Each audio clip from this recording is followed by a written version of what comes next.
Nous voilà rassemblés tous en marche vers Pâques. Un temps fort où nous sommes invités à porter attention d'une manière plus particulière sur Jésus, sa personne, sa manière d'être et sa manière de faire, et sur nos frères. Un temps un petit peu de mise au point, de révision, d'évaluation. C'est aussi un temps où la parole de Dieu nous est donnée pour nous accompagner sur le chemin du quotidien. Et il est vrai que ce quotidien, quelquefois, nous surprend. Les imprévus ne manquent pas. Quelquefois même la souffrance, quelquefois la mort. Et nous savons que face à ces difficultés-là, ces imprévus, il n'est pas facile de trouver point d'appui. Et la parole est là. Elle nous attend, elle nous rejoint, elle nous est proposée.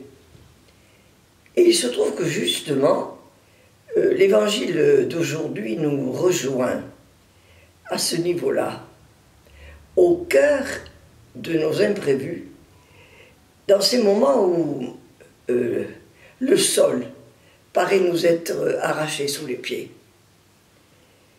Nous voyons Jésus qui prend avec lui 3 hommes, 3 de ses disciples, Pierre, Jacques et Jean. Il les prend et il ne prend que ces 3. On peut se demander pourquoi.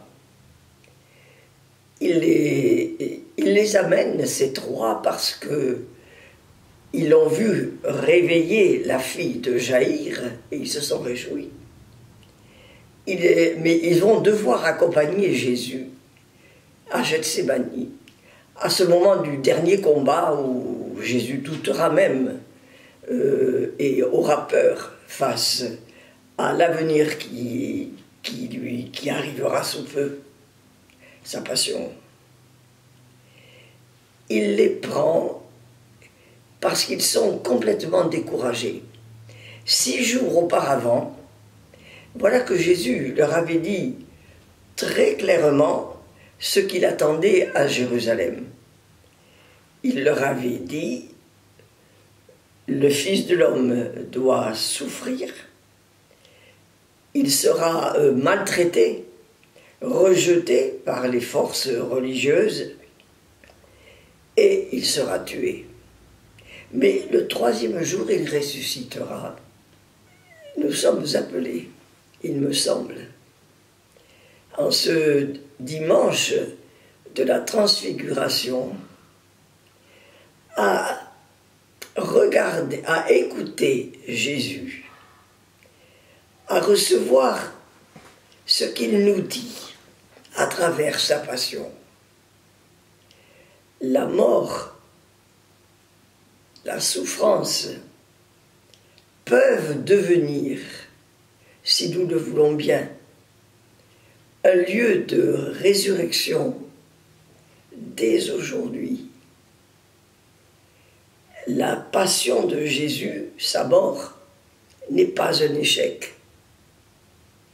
Elle est la manifestation, à travers la croix, de l'amour dont le Père a aimé le Fils, dont le Fils a répondu à cet amour jusqu'au bout, et il nous appelle à, là où nous sommes, dans ce qui est notre quotidien, de continuer à garder confiance et à laisser l'amour prendre la place du doute, de la peur, et nous invite à nous risquer, à aimer, même devant l'impossible.